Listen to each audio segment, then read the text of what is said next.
connais mieux que personne. Je vais te donner la possibilité d'exprimer tout ton amour pour Dieu ce soir. Élève la voix ce soir. Dis-lui, Seigneur, je t'aime. Je t'aime, tu le sais. Je te porte à mon cœur. Et mon cœur brûlant d'amour pour toi. Tu es mon Yahweh. Je t'aime, tu le sais, je te porte à mon cœur. Et mon cœur brûlant d'amour pour toi. Tu es mon Yahweh. Tu le sais.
Nous invitons le prophète béni de Dieu.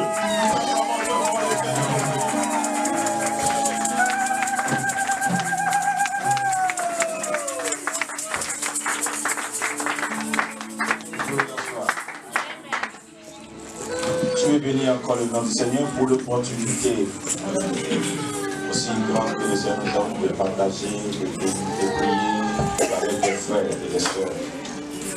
C'est rare que j'arrive dans un endroit deux fois dans une année. C'est rare que j'arrive dans un endroit deux fois dans une seule année. Le Seigneur a fait que les choses ont été possibles. Et ce soir, je dis merci à tous ceux qui sont venus pendant ces 3 journées. Une chose aussi utile, vous avez donné une considération à ce petit appel que Dieu m'a donné, que Dieu vous bénisse. Amen. Mais ma prière, c'est que Dieu ne laisse personne sortir de cette salle, même les enfants, Amen, sans être visités. Amen. Je vais saluer mes enfants qui sont restés, qui ont commencé à prier depuis, mes enfants de lycée, qui sont restés en prière. Je vous salue. Regardez, voilà, les mamans, voilà, ça c'est les premiers.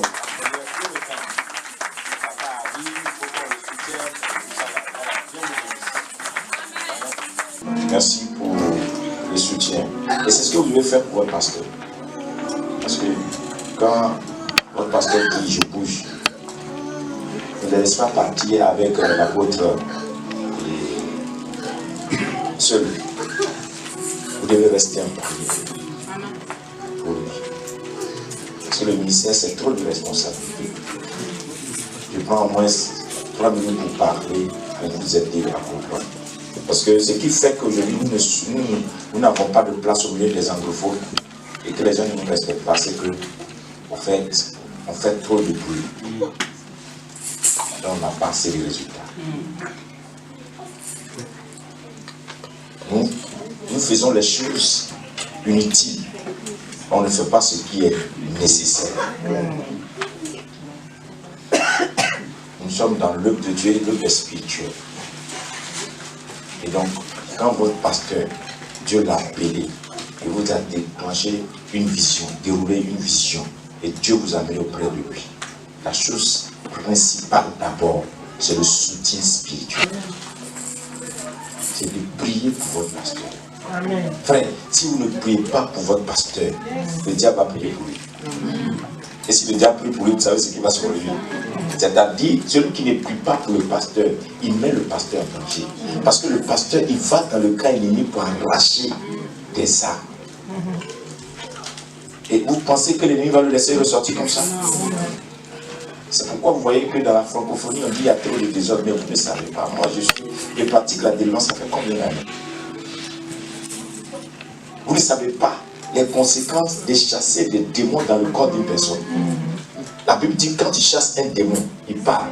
Il va chercher 7 au plus méchant que lui pour revenir en renfort contre la personne qui l'a chassé d'abord. Donc vous voyez, le couple pastoral est attaqué. La vie du pasteur est attaquée. Des fois ses finances attaquées. Il ne se retrouve pas. Et vous qui êtes les chrétiens qui devez le soutenir son couple, vous êtes les premiers à lapider.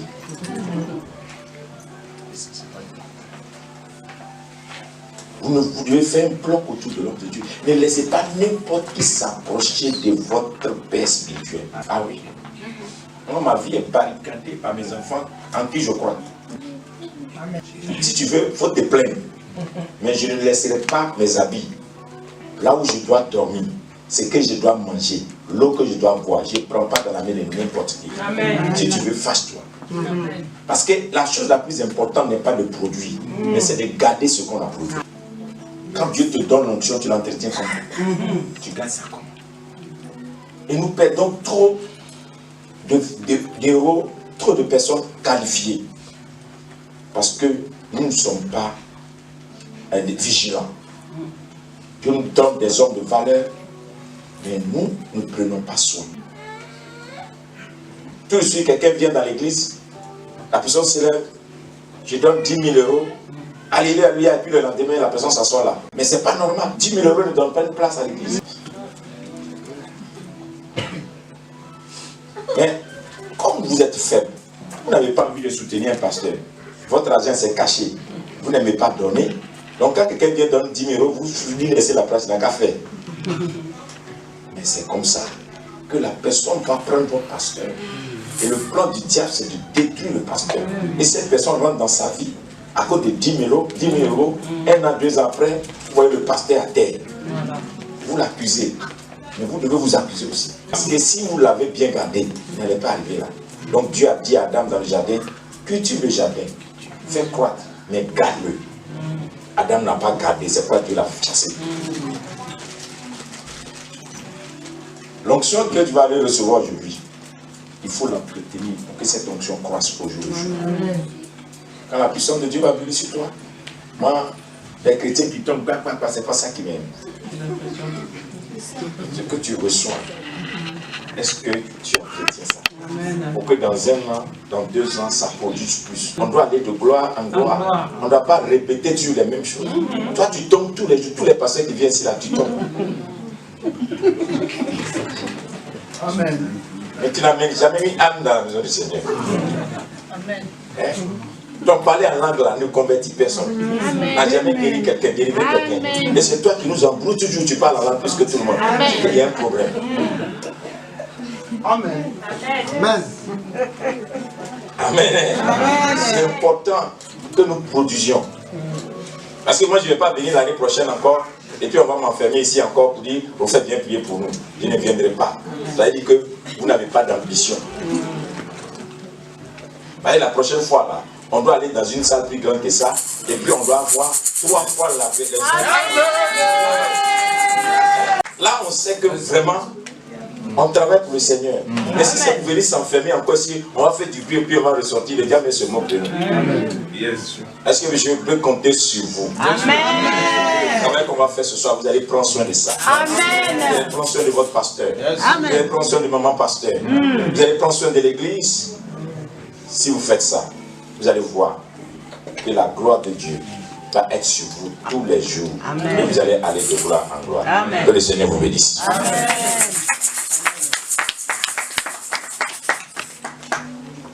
Je prêche, je ne prêche pas, mais je vais conduire juste un verset et puis nous allons prier. Ce soir, je vais juste vous montrer ce qui fait qu'une église croit. Vous pouvez vous asseoir.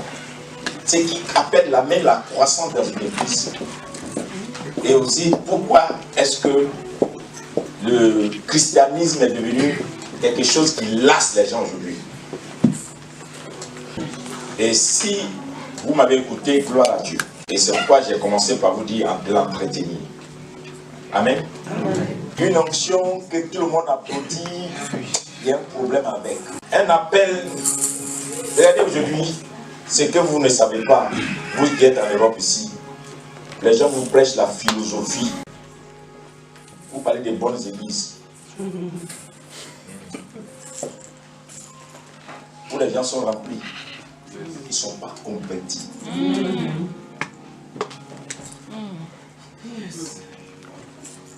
Le coach, ça ne vient pas de Dieu. Développer son esprit, ça ne vient pas de Dieu.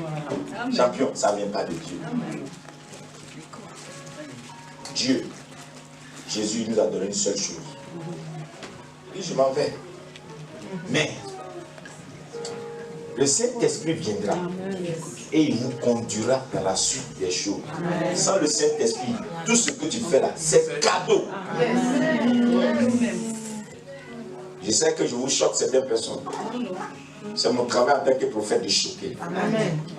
Parce qu'on peut soulager ton esprit, mais tu n'es pas guéri. Le problème est que les bonnes paroles te confortent. Mais quand tu retournes à la maison, tu es dans ta réalité. Donc, tout le travail que les histoires de coach font là, ils vous soulagent, mais ils ne vous guérit pas. Mais moi, mon Jésus, il ne soulage pas, il guérit. Frères et sœurs, il n'y a pas plus grand conseiller que le Saint-Esprit. Amen. Si tu n'as pas l'Esprit de Dieu, quelles que soient les applications des principes que tu vas faire, principe 1, principe 2, principe 3, tu seras toujours au même endroit. C'est pourquoi nous devons retourner à la base, avoir le Saint-Esprit qui va nous conduire dans la suite des choses. C'est ce que le Seigneur a dit. Amen. Donc quand Jésus dit, vous aurez le Saint-Esprit qui vous conduira dans la suite des choses. Quand vous avez le Saint-Esprit, et l'objectif du Saint-Esprit, c'est de vous conduire dans la suite. Donc il y a une suite. Jésus dit, tout ce que j'ai fait, que vous avez vu là, il y a une suite. Mais la suite, c'est le Saint-Esprit seul qui peut vous amener dans la dimension de la suite. C'est pourquoi il a dit, je m'en vais. Mais vous allez faire plus que ce que j'ai fait. Mais si simplement vous vous confiez au Saint-Esprit qui est capable de vous amener dans la suite des choses. Mais qui aujourd'hui est rentré dans la suite? Puisque Jésus a marché sur l'eau. Tous ceux qui ont essayé sont restés dans l'eau. Jésus est sorti de la mort. Jésus a arrêté les vents. Ou bien, Jésus a multiplié les pains. Nous tous sommes bavards. Qui a multiplié les pains? Il a transformé l'eau en vin. On a des milliers de personnes devant nous. Qui a fait? La Bible dit que l'habit que Jésus portait était sans couture. Je ne sais pas comment il voulait ça. Mais on dit jamais un homme n'a parlé comme lui. Mais depuis nous on parle, les policiers parlent mieux que nous. Nous on est là, on a la Bible. Politicien convainc le peuple plus que pasteur. On a un problème. Politicien n'a pas le Saint-Esprit. Il prend son langage de mensonge. Il a 25 000, 50 000, 100 000 personnes. Et les gens sont prêts à mourir pour lui. Les gens donnent tout leur argent. Pour les projets, même ils ne savent même pas si ça va se réaliser. Mais le pasteur vient, le chrétien vient, avec ses rêves, ses visions. Et le peuple le lapide. Personne ne te suit. Pourquoi? Parce que nous avons laissé ce qui doit nous conduire dans la suite. Le Saint-Esprit. C'est pourquoi ne jouez pas avec le baptême de feu. Frères et sœurs, quand tu as le feu, tu as le feu. Vous comprenez? Amen. Je me rappelle la première fois que j'ai eu à discuter avec un grand pasteur américain. Mon anglais était bizarre. Actuellement, mais c'est pas parfait. Mon anglais était bizarre. Il dit, il veut parler avec moi-même. Il dit, ah, man of God, English so bad. Il dit, ne t'occupe pas de ça. Essaie de dire ce que tu comprends. Mon frère, pour dire une phrase, j'ai fait au moins 5 minutes. Il dit, go ahead. Et il me dit, I think the Holy Ghost will help me. Elle lui dit, attends, le Saint-Esprit va m'aider, tu vas comprendre ce que tu es en train de dire. Amen. Et je parle, le gars se dispose, et on parle, et on a parlé. Et on continue de parler jusqu'aujourd'hui. Au fur et à mesure qu'on a commencé à parler, ça a commencé à aller. Mais je dois aller à l'école d'anglais, je n'ai pas le temps. Tout entre mes voyages jusqu'à la quand il y a les mentions à l'école. Je vais un peu, j'arrête. Le Saint-Esprit, un jour me dit, rentre dans 3 jours de jeûne. Je délie ta langue. Je rentre dans 3 jours de reçois maintenant. Amen. Quand j'ai commencé à prier pour les gens en anglais. Et là, je parle avec mes amis. On se comprend un peu. Même si mon anglais n'est pas diplomatique, on s'y comprend. Mais ce que je veux vous dire, c'est que quand les gens ont besoin de toi, ils feront l'effort de venir à ton niveau quand tu as quelque chose. Mais quand tu n'as rien, ce monde ne fera jamais l'effort. Parce que toi, tu n'as rien à donner. Nous sommes dans une société où c'est celui qui a quelque chose à donner que les gens cherchent. En tant que chrétien, tout ce que vous donnez, c'est parler en langue. Vous remplissez les églises. Ça ne produit rien. Un chrétien évangélique, vous n'avez pas de clinique. Écoutez-moi, je suis un révolutionnaire. Et comme ça, je prêche. Je suis aujourd'hui prêt pour tous les pays francophones. Ça ne sert à rien de remplir des stades. Il n'y a pas des hôpitaux, il n'y a pas d'école évangélique, il n'y a rien, il n'y a pas de structure. Et puis vous pensez, qui va relayer ça? Vous finissez de prier pour ces 50 000 personnes dans le stade, amen, amen, alléluia, après ils retournent à la maison, ils vont aller dans l'école des gens, et puis ils vont les former, ils vont dire ce qu'ils veulent dans leur tête, et puis après ils vont revenir dans vos stades, mais ils ne seront jamais chrétiens. Parce que ce que vous dites dans le stade, ils retournent à l'école leur enlève ça. Mais si vous avez des écoles, vous avez des hôpitaux, amen. Et que après, qu'il soit donné au Seigneur, depuis l'hôpital et à l'école, il y a le relais. Vous allez voir qu'il y aura des générations et des générations de chrétiens. Amen. Nous allons engendrer nos enfants dans la chrétienté. Combien de chaînes télé, radio, privées, il y en a des chrétiens? Si ce n'est pas pour aller faire bataille.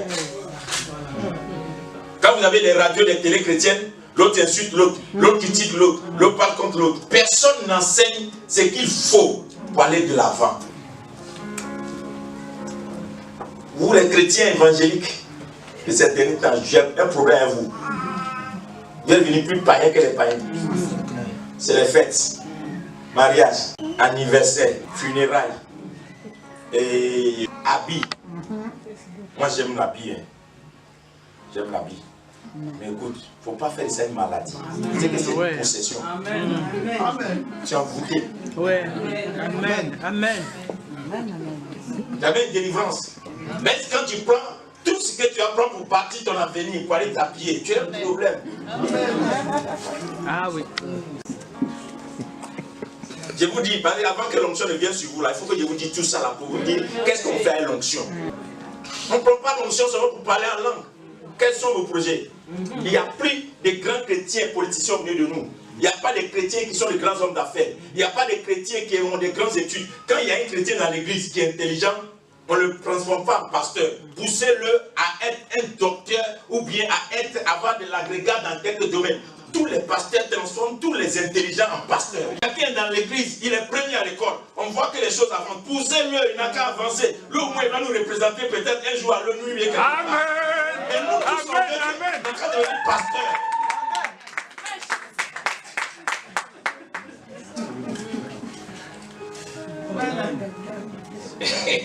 C'est pas normal. Et enfin, ça me heurte parce que je vais dans mon pays aussi, je prêche. On me connaît pour ça. Vous qui aimez parrainage, monsieur le ministre, j'ai une cérémonie, je veux que tu me parraines. Il est franc-maçon. Toi, ton père, ton alléluia là, tu ne peux pas trouver pour toi. C'est lui qui va venir parrainer un programme de Saint-Esprit. Nous avons un problème. Moi, je crois que l'onction, c'est pour faire la conquête des nations. Amen. L'onction, c'est pour amener des gens à être représentatifs. Yes. L'église doit être représentative. Yes. Mes soeurs, ça ne fait rien si tu n'as pas eu mari. Mais dans ta vie, si tu es capable de faire ce qu'une femme mariée n'a pas fait, tu aurais marqué ton histoire. Amen. Que personne ne te trompe. Je dis que comme tu n'es pas marié, hein? Non. Quand vous venez dans ces pays, et puis vous dites que les gens sont racistes, vous avez un problème. Mais si eux ils avaient fait comme vous, là, le pays allait rester, vous allez aimer? Non. Mais attends, mais quand vous commencez à être représentatif et productif, et puis voir que vraiment, ceux-là, ils aiment le pays, ils aident le pays, ils font pour l'avancement, ils vont vous aimer, ils vont vous donner ce qu'il faut. C'est ce que Dieu a dit. Quand vous allez dans un pays ou bien dans une ville, priez, soyez en aide par rapport à ça. Donc vous voulez, qui va vous aimer si vous ne produisez rien? Donc le Saint-Esprit que vous avez reçu ce soir-là, je veux que vous produisiez. Aux femmes qui ont les capacités de faire des affaires, donnez-leur des affaires. Les jeunes hommes qui sont à l'église et que vous pouvez apprendre un métier, allez prendre métier. Écoutez bien. Celle-là, celui-là, lui, c'est joue clavier. La fille, elle est venue à la chanter. On n'a pas dansé. Dans une église, il y a 20 chantes. On va aller où? Toi, va travailler, tu vas envoyer l'argent, on va payer les chaises, on va avancer. Amen. Nous devons travailler. C'est très important. On doit faire la fierté des nations qui nous reçoivent. On doit être des porteurs de bonnes nouvelles. Ce qu'on appelle bonnes nouvelles. Quand les gens nous regardent, ils disent ceux-là, ils sont différents des autres. Je ne veux pas qu'après la prière d'aujourd'hui, vous allez être comme ces gens-là. Quelqu'un te dit, rabababa.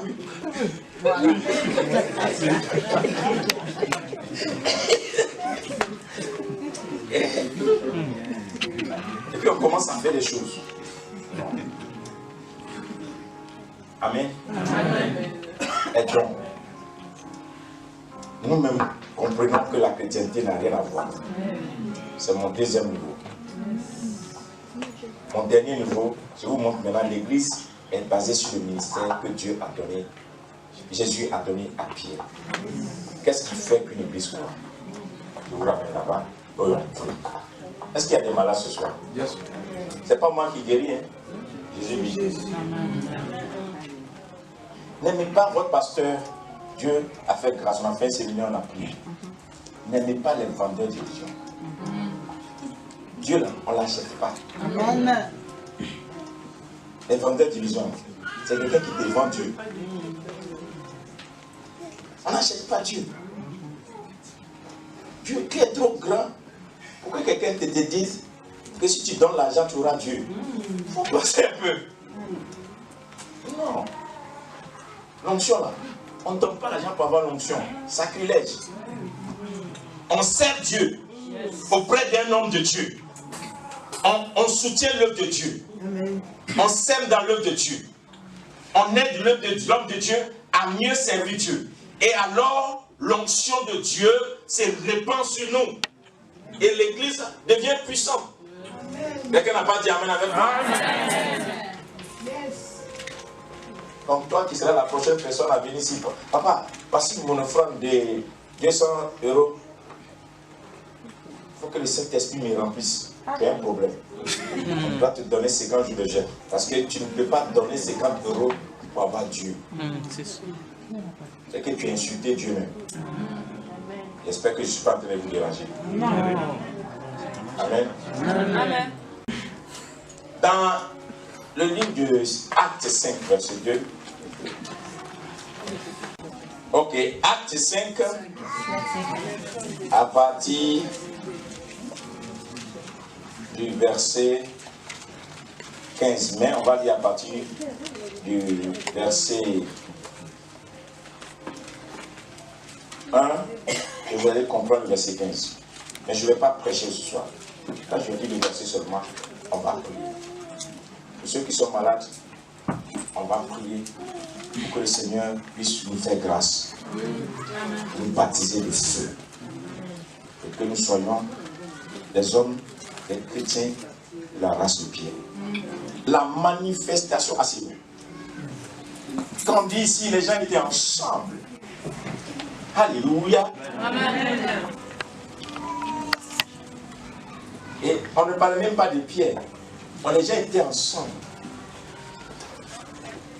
Dans un même esprit.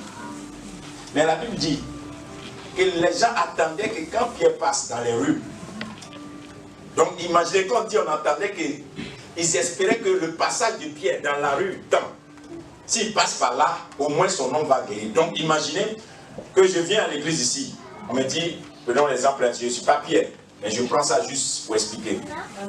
Donc, on dit le prophète béni de Dieu arrive quelque part ici, et puis il y a 2 rues, mais il y a 3 entrées. Et on ne sait pas par où il va rentrer. Donc, tous les gens, la salle est remplie, il n'y a pas de place, mais les gens disent, on dit le monsieur là, quand il descend comme ça, même son passage, son homme là, guérit les malades. Donc, comme il n'y a pas de place, il y a des gens qui plaçaient leurs malades dans les coins de la rue, espérant que si Pierre passait par là, son nom allait les guérir. Et imaginez combien de fois la puissance de Dieu était sur les apôtres. Donc les gens attendaient des heures. Et ils espéraient seulement son passage. Et que s'il passe, son nom pourrait guérir ses malades. Donc, Pierre pourrait rater une rue. Mais ils ne sont pas découragés. Et les gens venaient de toutes les villes. Et le nombre de croyants s'augmentait en hommes et à femmes tous les jours. On n'a pas dit que les gens sont allés les évangéliser. On n'a pas dit que l'apôtre Pierre allait dans les villes pour aller prêcher l'évangile. Mais l'apôtre Pierre, il est quelque part. Et les gens entendent que l'apôtre Pierre est là. Ils quittent les villes pour venir le retrouver. Parce qu'il veut être guéri. Voici ce qu'on appelle le feu. Quand tu as un don spirituel, tu vas faire la publicité de ton don spirituel. Mais quand tu as le feu, quand tu as le feu, les gens viennent vers toi parce qu'ils veulent être guéris. Là où il y a le feu, c'est des nations qui se déplacent. Et Pierre avait le feu. Et comme il avait le feu, même son nom guérissait les malades. Parlez-moi de l'apôtre Paul. Il a voyagé beaucoup. Mais vous ne connaissez pas le ministère de Pierre. Pierre ne bavardait pas beaucoup.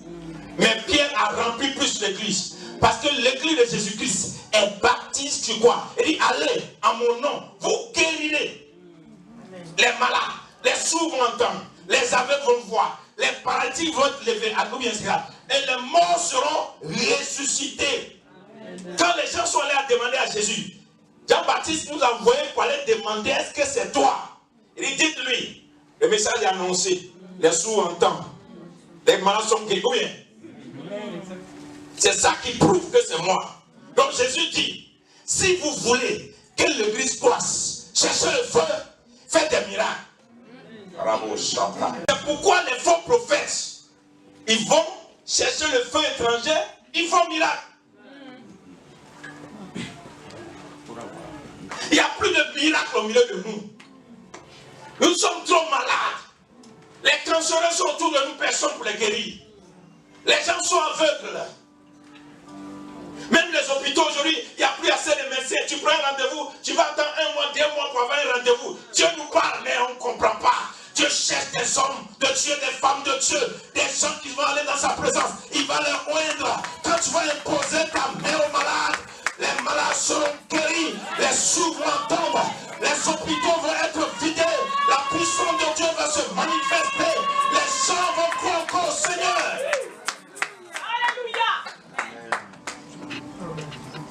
La résurrection n'est pas du temps de Jésus.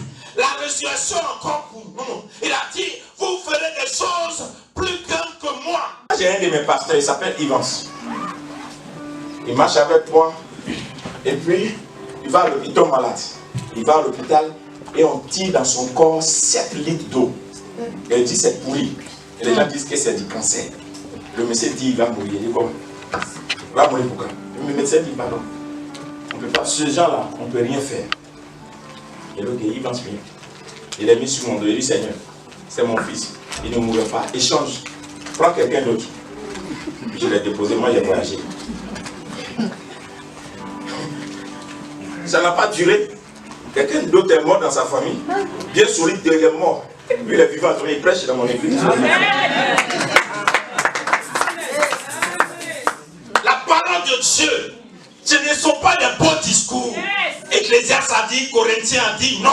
Là où il y a le miracle, les gens se convertissent parce qu'ils savent que Jésus-Christ se démontre par des miracles, des signes et des prodiges. Réveillez-vous. It's good. Yes.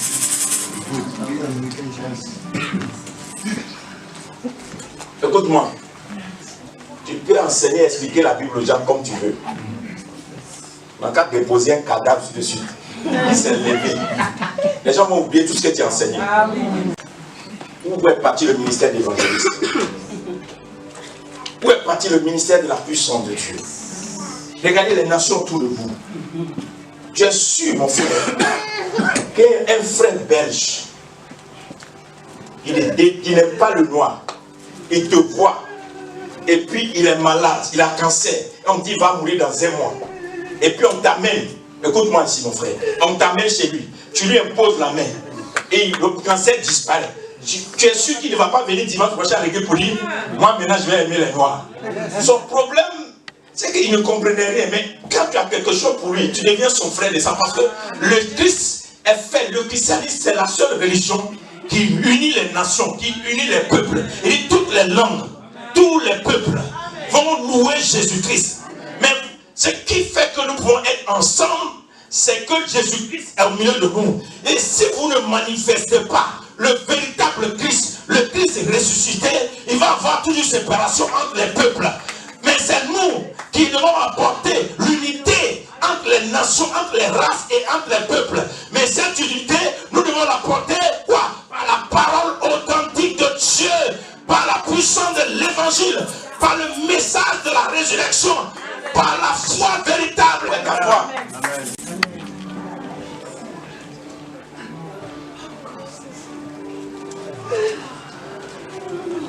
Des Sidéens viennent dans notre église. Ils meurent Sidéens. J'ai un jour une de mes fidèles qui devait se marier. Alors, son mari ne l'a pas prévenu qu'il était Sidéen. Et ils vont au mariage et les gens ont découvert dans les affaires que le mari était Sidéen. Donc on l'a appelé dans sa chambre d'hôtel de nuit de noces, vous dit, ne va pas avec ce monsieur parce qu'on a découvert des médicaments dans son sac. Il est Sidéen. Il était minuit et quelques 1h du matin. La fille m'appelle.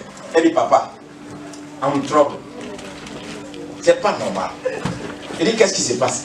Le mariage était déjà fait. Je regarde la vie de cette jeune fille qui a fait 7 ans de vœux de chasteté pour attendre un mari. Et si je dis qu'il va être divorcé, on aurait détruit son avenir parce que personne ne va croire même qu'elle n'est pas allée avec le monsieur. Donc tous les hommes vont dire, toi tu as couché avec un Sidéen, j'ai peur. Je m'arrête, j'ai dit, réfléchis, dis bon. Tu crois en moi? Tu crois en mon appel? Je me suis mis à genoux. J'ai dit, mets ta main sur ma tête. J'ai dit, si tu devais mourir, que Dieu me réclame tout ça. Va et console ton mariage. Si c'est lui qui a été faux, Dieu va le juger. Va dans ton mariage. Pousse-toi avec ton mari. Puis il s'est sorti. Elle a fait 7 ans de mariage. Le monsieur est mort. Elle a encore eu aux États-Unis actuellement. Elle s'est remariée. Est-ce que Dieu peut vous amener dans la vie des gens pour prendre l'engagement de les sortir de la mort? Quand on parle du feu de Dieu, de la puissance de Dieu, c'est les témoignages. Et vous allez les faire par quoi? Le témoignage par le sang. C'est-à-dire que la victoire du sang en Golgotha, elle dit que Jésus a dépouillé Satan. Et la Bible dit, par ses maîtresses, nous sommes guéris de toutes sortes d'infimités. Il n'y a pas d'autre infimité. Dans notre église ici à Bruxelles, il y a une dame qui était venue à l'église. Il y avait combien de maladies sur elle? Qui avait les bâtons. Combien de maladies dans son corps? On devait l'opérer chaque 2 semaines. Elle avait du fer dans les pieds. Et donc, elle ne peut pas marcher sans les béquilles. Il a regardé. Et maman Jésus guéri. J'ai prié pour elle. Elle a marché avec les fers. Dans l'église d'abord. Après, elle est partie faire les tests. J'ai demandé c'est comment. Dieu les travaille. Ce n'est pas une question de bouche. Ils ont envoyé une soeur qui avait des tumeurs ici. Elle a fait ça comme ça. J'étais sorti. Des boules comme ça, visibles. J'ai pris dans l'église tout près à Bruxelles ici. J'ai fait ma main comme ça. La boule a disparu. Elle-même, elle ne pouvait pas comprendre. La boule a disparu, les traces, ça a disparu. Ce qui était sur elle prenait des choses. Foulard pour cacher ça. Et ça a disparu. Mon frère, tu étais dans mon église qui a eu résurrection. Mais ça, c'est des petits problèmes. Ton pied est un plus grand que l'autre, mais ça pousse. Mais je ne fais pas publicité à ça. Bah, ce n'est pas moi qui guéris. Amen. Jésus guérit. Amen. Et donc, j'ai compris une chose. Moi, si je marche avec Jésus, je veux marcher avec Jésus dans la puissance. Amen. Je ne veux pas marcher avec le Jésus qui n'est pas puissant. Et j'ai dû dire à Jésus, si tu n'as pas envie de m'utiliser, laisse-moi, ma bouche est trop bien pour faire du commerce. Tu m'as rendu intelligent, je peux faire des affaires. Donc si tu veux que je prêche ton message, si tu veux que j'annonce ton royaume, donne-moi la puissance pour que je te gagne des puissants. Donne-moi la puissance pour que je rende des gens puissants en ton nom. Donne-moi la puissance pour que j'arrache les âmes qui sont enfermées dans la gorge des puissants. Donne-moi la puissance pour que les puissants soient détrônés. Yes. Oh. Mon premier grand miracle que j'ai vu, était en classe de 4e. Il y a une femme, on l'appelait Antoinette. Elle s'appelle Antoinette. Et on a coupé ses deux troncs. Et puis elle pleurait, elle dit, moi je ne peux pas faire enfant, tout ça, là, ça prenait. Et puis quand je revenais de l'école, je dis, on va prier. Et vraiment, quand on dit d'aller à l'école, tu veux prier. C'est quelle prière toi tu sais faire? Laisse-moi prier quand même. Je vous rappelle que moi j'étais Assemblée de Dieu depuis l'âge de 9 ans. Ce qui a fait le réveil d'Assemblée de Dieu. Assemblée de Dieu d'aujourd'hui là, c'est pas ça. Hein? Assemblée de Dieu que vous voyez aujourd'hui là. Non. Avant Assemblée de Dieu, c'était le feu. Assemblée de Dieu d'avant, c'est pas prédication pour dire non. Hein. Tu passes devant le temple, tu es possédé, tu tombes. Les prédications, en pleine prédication, tu es guéri avant même que l'homme de Dieu ne te touche. Quand quelqu'un prophétise, si l'interprétation sort de l'autre côté automatiquement. Ce n'est pas les parler en langue bizarre. Si tu parles en langue python, il y a longtemps on t'a jeté quelque part. Mais les gens ont refroidi à l'Assemblée de Dieu. Et ce feu-là, il y avait ça. Donc j'ai dit à la dame, Dieu récrit les choses. Donc je prends, dans ma naïveté, hein, je crois bêtement. Je prends seulement, bêtement c'est ivoirien. Je prends, je mets sur son ventre le sable. Il dit la terre, tu es constitué de la terre. Seigneur, récrée ses entrailles, reforme ses entrailles. Donc elle dit, moi je suis catholique. Votre histoire de et Dieu là, moi je suis catholique, pardon. Dieu là, il n'est pas catholique. Laisse-moi prier. Oui, ces histoires.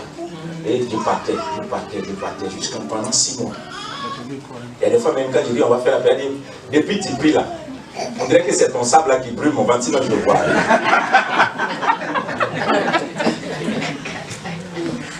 Et un jour, qu'est-ce que Dieu va faire?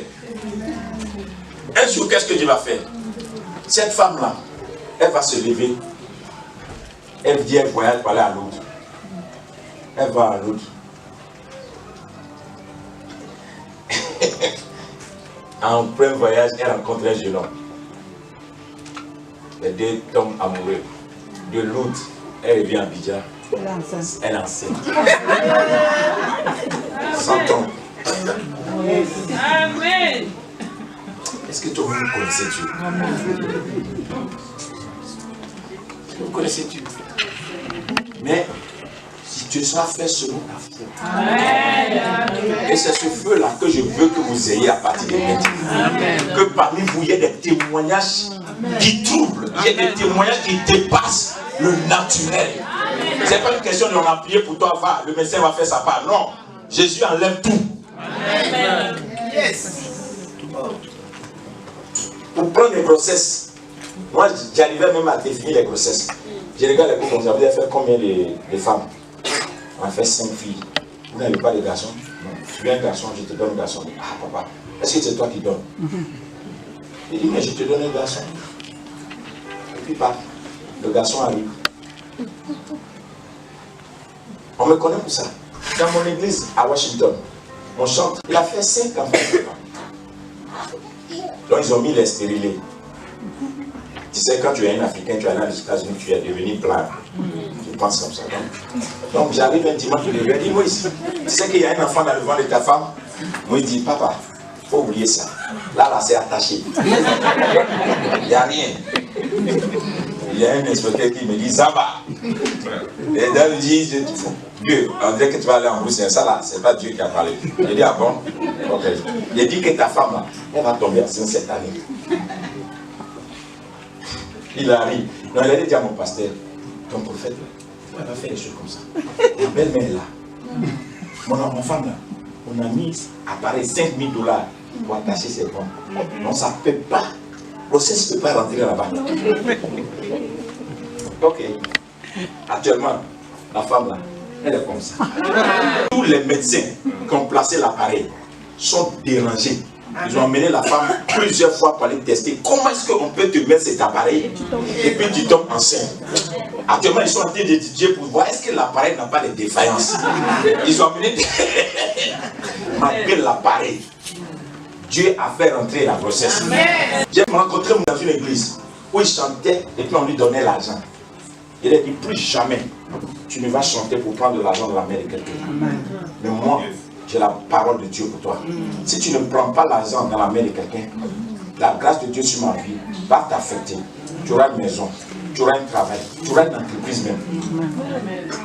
C'est la femme seule qui travaillait pour nourrir les enfants. Et je regarde la femme, je dis la femme, tu as souffert pendant des années, mais tu vas te rencontrer quelqu'un qui a rencontré l'homme de Galilée. Je vais te dire une chose, tu as souffert pour ton mari, mais ton mari là, tu vas t'acheter une grosse voiture que tu n'as jamais conduite aux États-Unis. C'était en 2015. On entrait en fin 2000. C'est rentré en 2016.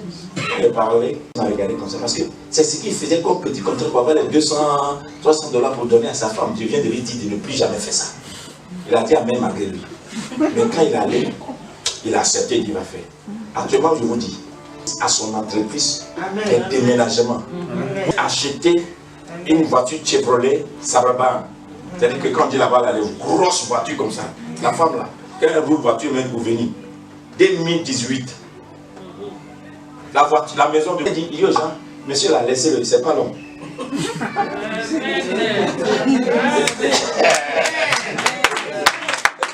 bien, je vous rends tous ces témoignages, pas pour que vous croyez en moi. Je n'ai pas besoin. Je vous rends ces témoignages pour vous dire, rien n'était possible à celui qui croit. Rien n'était possible à Dieu. Dieu peut tout faire. Et il veut le faire encore. Tu vas dire à Dieu, tu veux le surnaturel. Alléluia. Dans mon pays, on me connaît. Hein? Les histoires des chants. Hein? Tu n'es pas populaire. Je te prends. Si Dieu me parle, je parle sur toi. Tu vas être populaire. Ta chanson est bonne, c'est pas bon, ça marche. Donc les gens me demandent, mais tu fais comment? Il dit, tu as ça ou bien tu n'as pas ça? Je dormais à l'église, ma fille. J'ai souffert. J'ai dormi au marché, ma fille. Il y a eu des moments où je n'avais pas mangé. J'ai mangé des mangues non mûres parce que je ne voulais pas abandonner ce Dieu. À des moments de ma vie, les gens se moquaient de moi. J'avais un sachet où j'avais les éponges et les savons dedans. Et il y a un pasteur même qui m'a regardé, il m'a dit, toi, tu n'es pas un homme de Dieu. Comment est-ce qu'un homme de Dieu n'a pas une maison pour dormir? Tu comprends? Mais ils ne savaient pas que eux, ils cherchaient une maison. Ils cherchaient des choses, mais moi, je cherchais le surnaturel. Mais aujourd'hui, où ils sont? Dans la génération où ils sont? Dans la génération de ceux qui portent la grâce pour les générations. Où ils sont ceux avec qui on a commencé? Le problème, ce n'est pas avec qui tu as commencé, mais le problème, c'est comment vous allez terminer. Donc ne regarde pas ceux qui sont en train de te dépasser aujourd'hui. Ne regarde pas ceux qui paraissent qu'ils sont en train de te dévancer. Mais toi, cherche Dieu. Cherche Dieu, cherche le surnaturel. Un temps va venir, ceux qui paraissent être les premiers, ils vont venir prendre ton expérience. Qui veut le feu? Lève ta main droite seulement. Pas le Saint-Esprit. Hallelujah.